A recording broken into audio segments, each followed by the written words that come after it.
Hey guys, this video is for educational purposes only. Please do not break the law.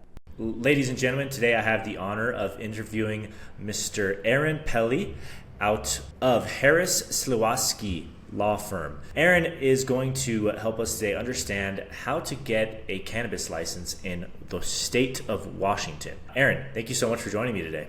Yeah, thanks for having me. This is great. Obviously, it's not super simple to understand how this all works, how to get a cannabis license. There's a lot of people out there who are like, hey, I would love to start a farm. I would love to start selling. I would love to do it in the legal way and make sure that all my boxes are checked. Everything is good. I got all my eggs in a basket, but it's a pretty complicated process. So I'd love to talk to you about this and ask you a few questions, maybe some very dumb questions on my end, just some stuff to help people understand a little bit about how the process goes.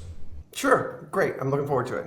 Okay, cool. So just to start off with, I guess the most basic question I can ask you is, what types of licenses are there in Washington for growers, people that want to sell, all the different types of cannabis licenses that are available? Sure. The primary two that most people are talking about and what we'll focus on today is going to be what we refer to as producers and processors and then retailers. There are some other licenses. There's some research licenses that are available. There's some distribution licenses that are available. And there's even some collective licenses and things like that. But I'd say about 95% of people that are asking this question want to know about the retail side and the production and producer sides. And Washington's very interesting.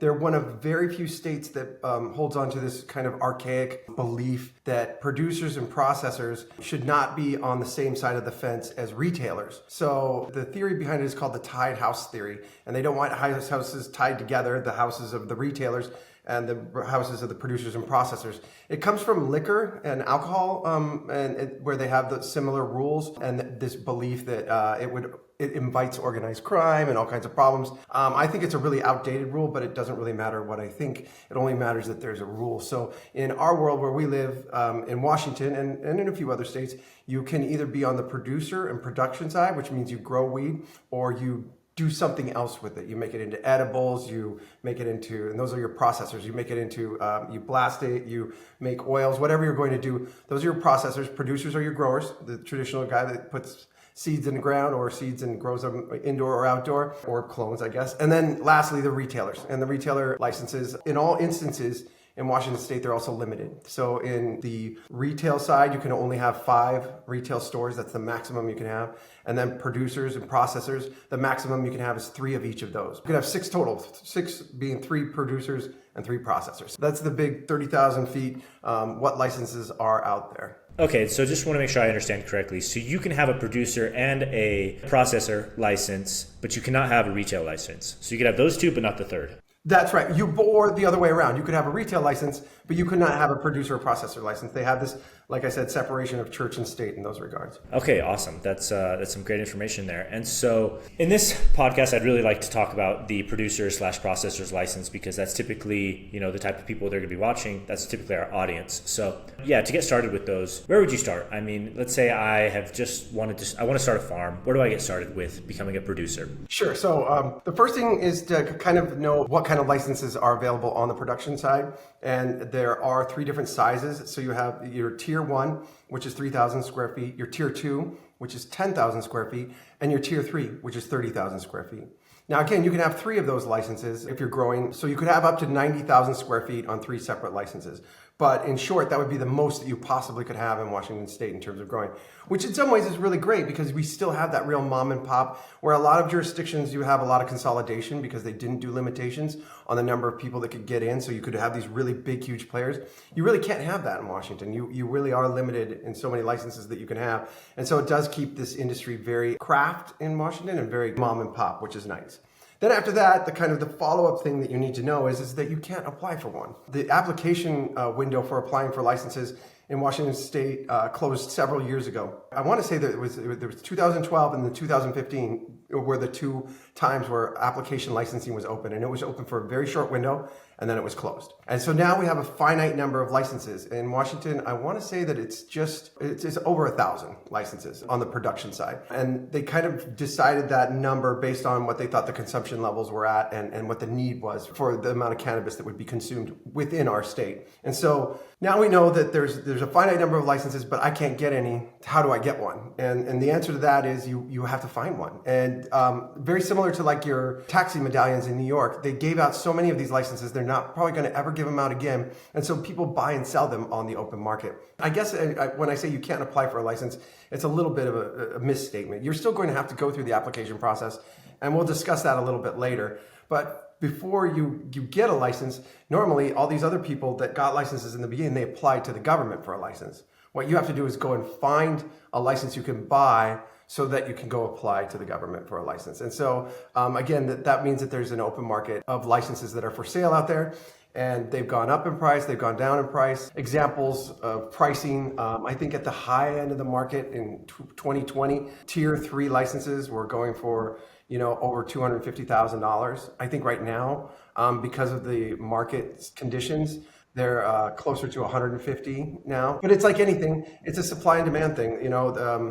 They were really high at one point, and they continued to go up over time, because for a while there we were the only game in town. It was Washington, California, Oregon, and Colorado, a few other states. So there's a lot more people, a lot more investors. So I expect that price will probably go down over time, depending, or maybe it'll go up. Like I said, it's commodity, it's hard to predict. But once you find your license that you want to purchase, that is the point at which you say, okay, well, I guess we're skipping some steps, but that's the point where you're going to go apply to the government for the license. And then again, the follow-up question for that is, well, what are the qualifications for getting that license? And so in other words, do I qualify? And so then the first thing you need to know in those regards is you have to be a Washington State resident. Again, this is I believe, a blatant violation of the Commerce Clause and the Dormant Commerce Clause.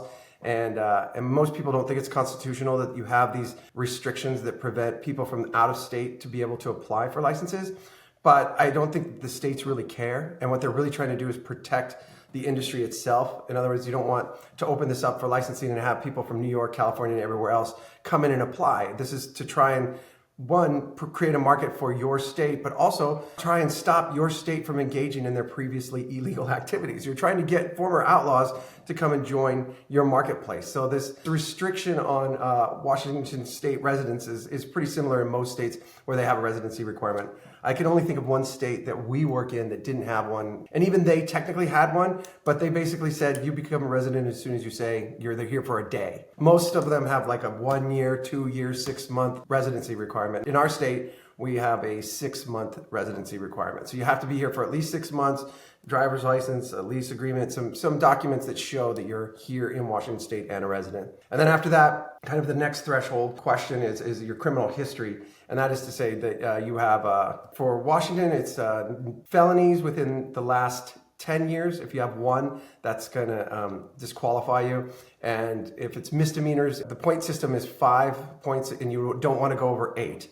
A felony is worth 12 points. So if you have one felony in the last 12 years, you've got 12 points, you're over 8, you lose. Misdemeanors are worth 4 points and gross misdemeanors are worth 5 points. So you can have one of those, but if you get a second one, then in that 3-year period, then you may be disqualified from licensing. So that's the rules as they are in terms of criminal history. And then after that, the next big threshold is your money and where your money's coming from. Your money will be forensically vetted by the Washington State Liquor and Cannabis Board.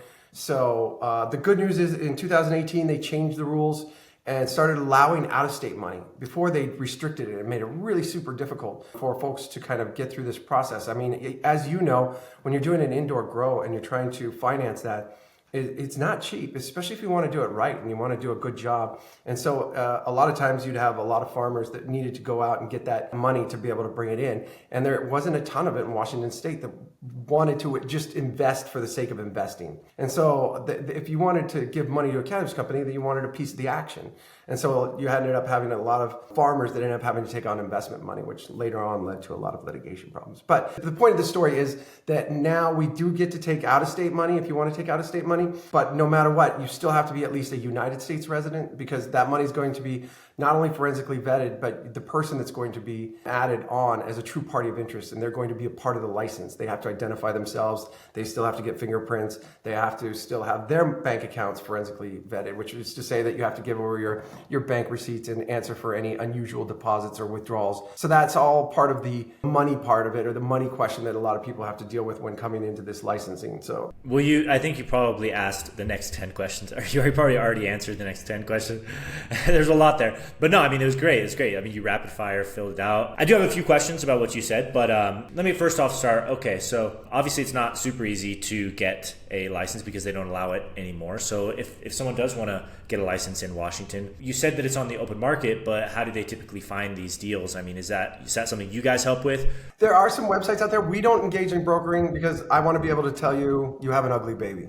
And I think that the best way to do that is if you're not involved with the brokering of it. And I know some lawyers do broker. I don't. I believe it allows us to be objective and say that's a terrible deal or you should walk away. And a lot of times when you're taking a piece of the action or you're brokering or you're engaged with brokers, but we do have outside brokers that I do recommend. And if for some reason you decide this is something you're interested in, feel free to follow up with the links on here and connect with me, and I'll put you in touch with the brokers that we like or that we know that are reputable. Awesome. And I think that's super important for anyone listening, is having someone who can tell you, am I getting ripped off here? Is this a really bad deal? Like, what's going on here? I mean, that's super important, especially if you're not super aware of how well the market is or what's fair pricing and all of that. So definitely hit up Aaron over at Harris Slaski. I'm sorry, having trouble saying the name, but I'll include a link to the website right here and Aaron's email here, so you can reach out to him directly. But my next question is it pretty much the same with producers and processing licenses? They both,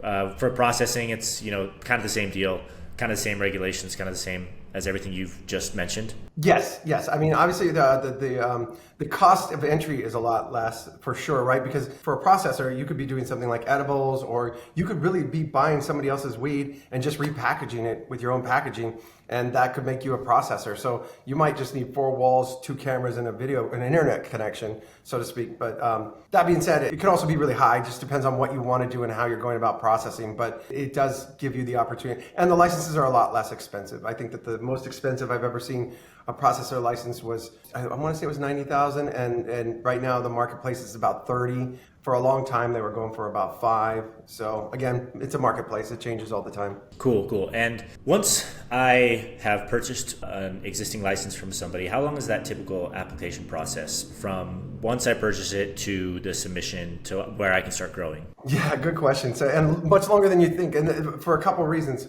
The first one is that the Washington State Liquor and Cannabis Board, for whatever reason, they continuously tell me they are unable to do 2 things at one time. In particular, this thing being to move a license to a new location and to purchase a license and have it transferred to somebody.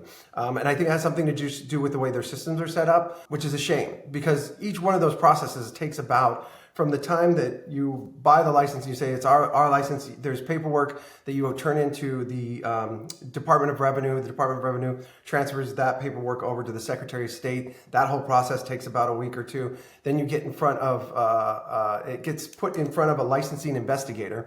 And that licensing investigator reaches out via email and says, hey, let's do a meeting in the next week. Give me some dates. And then you do your phone interview. And in the phone interview, a lot of what they're doing is pretty much what we just talked about, just kind of going over those main points.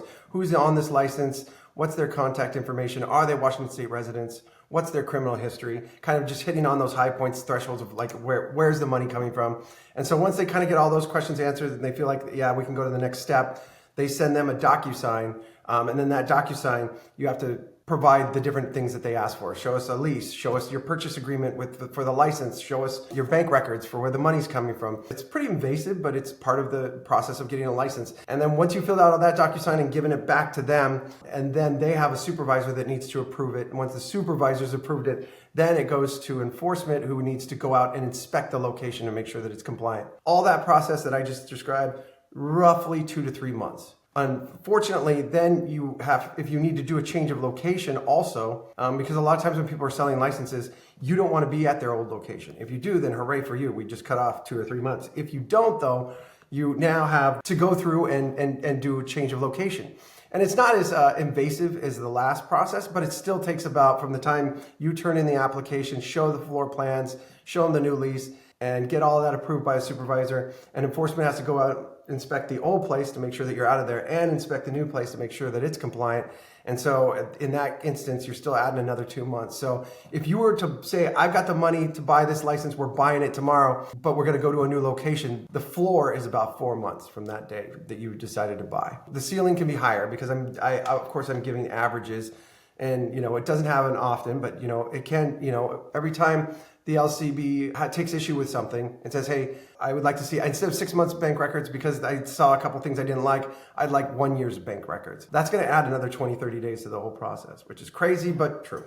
Okay, so it's not a super quick process, but still I would say, it's not the worst thing in the world to get started in this fun little industry we're part of. My next question is, you mentioned about location, getting locations approved and all of that. So what are the kind of things people need to be aware of to get their location approved? I just had a call with a lawyer from New Mexico, and they have regulations with water, making sure that the location has enough water, et cetera, et cetera. So is there anything like that people need to be aware of in Washington? Not as much on the water. I mean, again, like most states, they have some pretty stringent regulations on what the requirements are for an indoor grow in terms of camera coverage, purity, and then the typical, what we call the Cole Memo rules, like 1,000 feet from everything. So 1,000 feet from schools, 1,000 feet from playgrounds, 1,000 feet from... They actually wrote in and allowed cities to make variances, which is interesting. So some cities have made variances because in some cases, if you were just to draw a circle, 1,000-foot circle around everything that the feds said you can't be in, sometimes there's no place left. So it's nice that they've allowed for some of the variances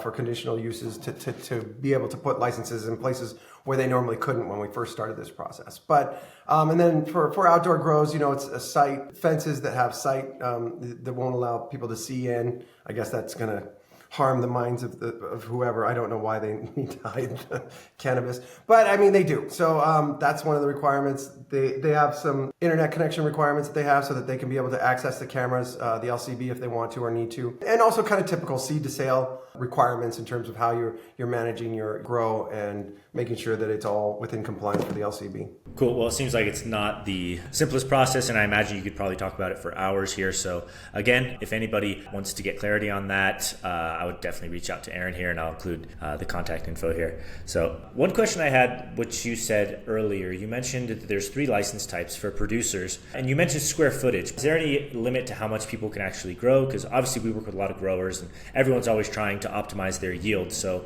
one person's 3,000 square foot might be completely different than another person's 3,000 square foot. Yeah, that rule is currently under review right now with the LCB. At one point, it was supposed to be, the measure of the canopy itself. So you're supposed to be measuring the canopy. And another point that they've switched and said, no, it's the square footage of the building. So that's actually in, I think, as we speak in rulemaking. I think that they'll go back to what they originally said, which is you're measuring the canopy.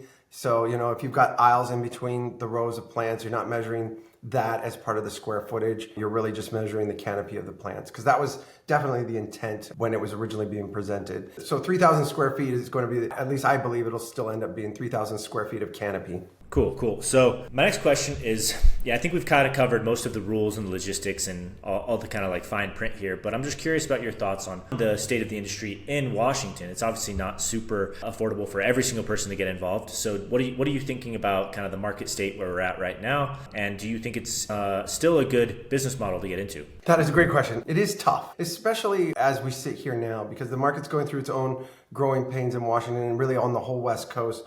Oregon, Washington, California have all kind of suffered. They're some of the most mature markets, the people that have been here the longest, but also we're having some issue with black market influx. So we had spent a lot of time as the governing agencies of trying to make sure that none of the weed got diverted out, that people weren't selling out the back door. But they didn't really do a lot of thought or give a lot of thought of what it looked like if people started selling weed into the back door. And so what we have is a lot of black market influx coming into the cannabis industry from the illicit market. And I think that part of that is just because their market is crashing too. It used to be really affordable and practical to drive weed across the country and get it for X amount of dollars per pound. And now they're not getting that price anymore. So it's just not practical to sell it anywhere. So they're trying to sell it here, or some of the black markets from here, or I would say on the West Coast. And so that is one of the things that they're suffering. Obviously, this rescheduling to Schedule 3 That tax break could really be a sea change for the cannabis industry, especially folks on the West Coast. We are taxed so aggressively, and it is such a difficult thing to only have cost of goods sold. And that tax break could be a big, but the cannabis industry itself over the last 18, 20 months has really suffered, and it's been really tough on the West Coast. But I think that'll change like everything. And I think those people that survive it will be stronger, and pioneers get the arrows, settlers get the land, right? So sometimes it's nice to come in after everybody else has taken the arrows. And I suppose there'll be people like that. I really am proud of the people that have stuck it through and made it through, but a lot of people that are, at least in my mind, should have made it and didn't. Really, it happened in the last 18 months just because it was just such a tough stretch in terms of the price of cannabis and where it was at. And yeah, I can definitely comment on that. You know, the people that are involved in the industry now, we work with growers all the time. We work with small farms, big farms, even personal growers, you know, who are just trying to help with arthritis. And it's definitely a unique brand of person to be involved in the industry, and super passionate people, people who really, really, really love what they do, who are so particular about the quality of their flower. And I think those are the ones that really stand out, are the ones that really like put the effort into making sure they have a really great product. So I think that's pretty much it here, Aaron, unless there's anything else you think that a budding entrepreneur coming into the space in Washington should know. I love this area, and I love working with these entrepreneurs, partly because, you know, I was growing my own firm and building with them. So I felt like, you know, I was building a brand and I was building a firm. And so watching these people build their brands and build their companies, I felt like I knew their struggle and I kind of identified with it. And so I have really enjoyed my time with the people, and the people that, as you noted, are just especially on the growing side, which makes up about 80% of my clients. They are so passionate about what they do, and they're so excited for it. And I like being around people that are excited and passionate about business, because that's what I am. Yeah, exactly. Same here. It's a great industry to be part of. So I'll say it one more time. If you guys have any questions, if you're a Washington citizen, go ahead and contact Aaron here. And if you guys are looking to expand your grow or get started or anything like that, you know, hit us up. We're happy to help you guys out with whatever equipment, machinery, give you any type of advice you need. We're happy to help you guys out. So Aaron, thank you so much. It was a great call. I learned a lot, and I'm sure anyone listening did too. Thanks, James.